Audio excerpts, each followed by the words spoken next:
Bismillahirrahmanirrahim. Assalamu alaikum wa rahmatullahi wa barakatuh. Chers travailleuses et travailleurs, camarades syndicalistes, mesdames et messieurs, honorables invités, c'est pour moi un honneur et un immense privilège de s'exprimer du haut de cette tribune pour vous transmettre nos meilleurs vœux à l'occasion de la célébration du 1er mai, fête du travail international. Je voudrais tout d'abord profiter de cette journée symbolique pour tout le monde du travail et saisir l'occasion pour adresser à mon nom personnel ainsi qu'au nom du comité exécutif de l'IGTD nos meilleurs vœux de succès, de bonheur, de santé et de prospérité à l'endroit de toute la masse laborieuse djiboutienne et l'ensemble du peuple djiboutien sans distinction. Chers camarades, mesdames et messieurs, comme vous avez été témoins, la commémoration de la fête du travail du 1er mai a été marquée par l'organisation d'un événement inédit consacrant une marche de soutien et de solidarité en faveur de la cause du peuple frère de Palestine qui subit les affres atrocités, les humiliations et agressions barbares perpétrées par les forces d'occupation sionistes de l'État d'Israël. En initiant cette manifestation qui a été couronnée de succès au fil de la mobilisation active et effective des leaders syndicaux, des politiciens et des leaderships communautaires, des employeurs des structures associatives, des élus locaux et parlementaires, il convient de souligner que la masse laborieuse djiboutienne, s'inspirant de la solidarité légendaire insufflée par le chef de l'État, son Excellence Ismaïl Omar Guelleh, pour la cause palestinienne, a démontré une fois de plus sa détermination d'exprimer ouvertement à son tour son soutien au peuple frère palestinien. En tant que représentants des travailleurs djiboutiens, nous honorons le courage, la créativité et la résistance des Palestiniens, leur profond amour et attachement à leur terre ancestrale et le refus d'être effacés ou de se taire, malgré les horribles actes de violence génocidaires commis par Israël. Je profite de cette opportunité pour remercier sincèrement l'ensemble des participants pour leur mobilisation unanime et éclairée, car par leur présence, ils ont contribué à ce que cette manifestation puisse témoigner de la volonté du peuple djiboutien. Je me dois d'affirmer qu'il est désormais temps de se tenir aux côtés des Palestiniens et le moment est venu d'anticiper notre soutien à la libération des Palestiniens d'Israël. Il est désormais temps de bâtir une solidarité entre nous pour réviser collectivement l'intimidation, la répression, la peur et la violence imposées à ces peuples frères. Ainsi, nous demandons à nos camarades du mouvement syndical international, sans distinction, de se joindre à nous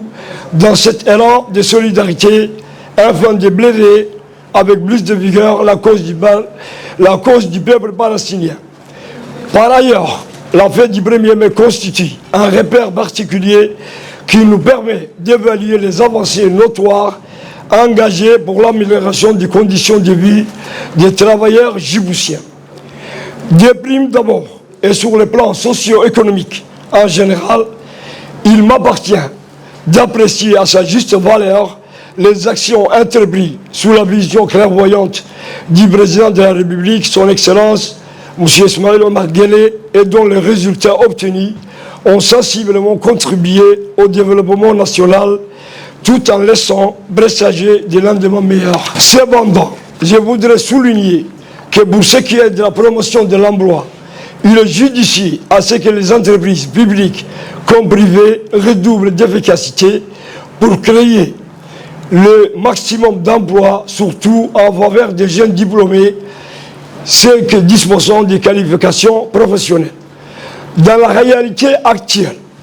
nous assistons à une flambée de prix excessive concernant certains produits de première nécessité. Cette situation a affecté les baignets des ménages qui ont du mal à se procurer les produits vitaux alimentaires en raison de la cupidité de certains commerçants aveuglés par leur profit personnel. En tant que partenaire social des Brémiers Blancs, nous attirons l'attention des autorités bibliques compétentes de combattre ces pratiques inflationnistes afin de protéger les ménages de tout prix excessifs. À l'heure actuelle, et conformément à la déclaration du ministre de l'Intérieur, une campagne de refoulement et rapatriement des étrangers vivant à Djibouti de manière illégale sont conviés à quitter le territoire dans un délai de rigueur exprimant le 3 avril 2025. Le véritable problème étant que non seulement la date indiquée pour les renvois des personnes en situation irrégulière chez leur pays est très court, mais l'absence d'une stratégie de coordination de la campagne de refoulement n'a pas été mise en place, ce qui risque de devenir une contrainte sur les objectifs souhaités à travers cette mesure. Par ailleurs, l'UGTD plaide pour une action biblique coordonnée et concertée impliquant tous les départements concernés et compétents afin que cette opération se déroule dans les meilleurs délais. Par ailleurs, il m'appartient d'évoquer que depuis 2011, aucune mesure visant à revaloriser les barèmes des salaires nationaux n'ont été mis en vigueur. Le constat étant que la vie devient de plus en plus chère et que les salaires restent stagnés, ce qui met en relief un déséquilibre affectant particulièrement les travailleurs de bas salaire. À cette fin, nous lançons un appel au gouvernement pour que soit introduite une réforme visant à réajuster l'équilibre entre les salaires et le coût de la vie. Toujours dans les chapitres de dénonciation, il m'est choix de souligner avec fermeté l'attitude de certains employeurs qui mettent en péril le droit de leurs salariés, notamment ceux qui ont atteint l'âge légal de la retraite et en ces raisons de leur irrégularité de cotisation sociale dit à la CNS. Chers camarades, messieurs et mesdames, en marche à cela, je voudrais affirmer que les efforts de la CNS sont salutaires et remarquables en ce qui concerne les actions efficaces engagées sur le plan de l'éducation sanitaire, l'offre de soins, les paiements de pensions qui ont connu des améliorations de performances significatives. À ce titre, il convient de citer que grâce au leadership du ministre du Travail, nous sommes parvenus en parfaite coordination de résoudre plusieurs crises d'ordre professionnel ainsi que des différents individuels qui ont été résolus dans le respect des dispositions textuelles en vigueur. Cependant, il y a lieu de continuer à consolider les acquis pour qu'ensemble nous puissions contribuer avec une volonté déterminée à l'avancement des principes fondamentaux du tripartisme, de la liberté syndicale, du droit d'organisation, de la négociation collective, du dialogue social et du partenariat social.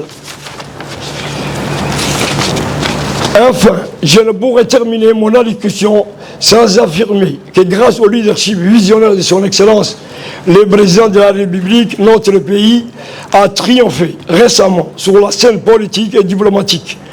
Cette victoire incontestable a conduit notre ancien ministre des Affaires étrangères, son Excellence Mahmoud Ali Youssouf, de briguer ce poste hautement prestigieux et nous profitons de cette occasion pour lui adresser nos vives félicitations en lui souhaitant plein succès dans cette fonction stratégique. Sur ce, je clôt mon allocution en vous souhaitant bonne fête de travail. Je vous remercie de votre bienveillante attention.